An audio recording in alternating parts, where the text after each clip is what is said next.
মহানির্বাণ তন্ত্রে স্বয়ং শিব আদ্যাশক্তি কালীর স্তুতিতে বলেছেন, হে দেবী, তুমিই পরা প্রকৃতি, তুমিই জ্ঞানীগণের নিকট সাক্ষাৎ পরম ব্রহ্ম, তুমিই যোগীগণের কাছে পরম আত্মা।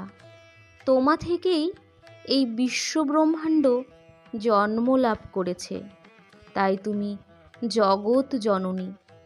তুমি শিবা অর্থাৎ মঙ্গলময়ী। পরা অপরা সকল বিদ্যা তোমা থেকে উদ্ভূত।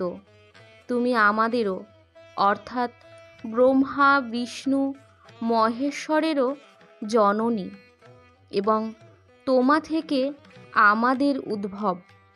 এই জগতের প্রতিটি কণিকা সম্পর্কে তুমি অবগত, কিন্তু কেউই সম্যকরূপে তোমাকে জানতে পারে না।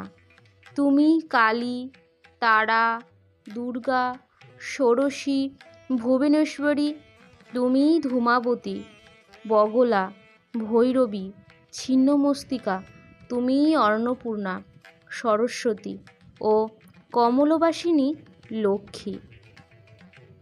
তোমার অঙ্গে সকল দেবতার আবাস।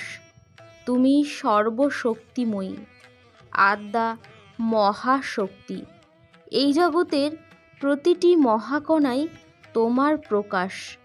তুমি সর্বরূপিণী এবং সকলের মাতৃরূপা। তুমি এই অখিল ব্রহ্মাণ্ডের একমাত্র আশ্রয়রূপা মাতা।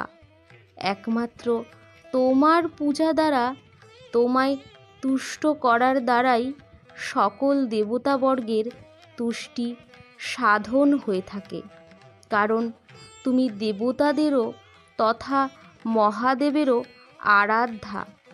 যে রুদ্র মহাকাল মহাসংহার সময়ে এই বিশ্ব সংসারকে গ্রাস করেন, সেই মহাকালও তোমার বিভূতি মাত্র।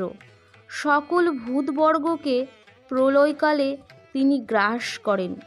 সকলের কালস্বরূপ বা মৃত্যুস্বরূপ যিনি, মহাকাল রূপে খ্যাত। কিন্তু হে অমিত বীর্যে, তুমি এই মহাকালকেও গ্রাস করো। এই মহাকালেরও মৃত্যুস্বরূপা তুমি। তাই তুমি মহাকালী, আদ্যাশক্তি, সাকার বা নিরাকার।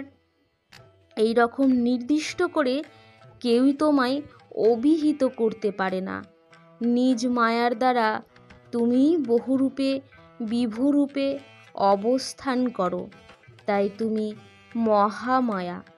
এই অখিল ব্রহ্মাণ্ডের তুমি আদি, তুমি অনাদি। তোমার কোনো সৃষ্টি বা ধ্বংস নেই। এই জগতের তুমিই একমাত্র পালন কর্ত্রী।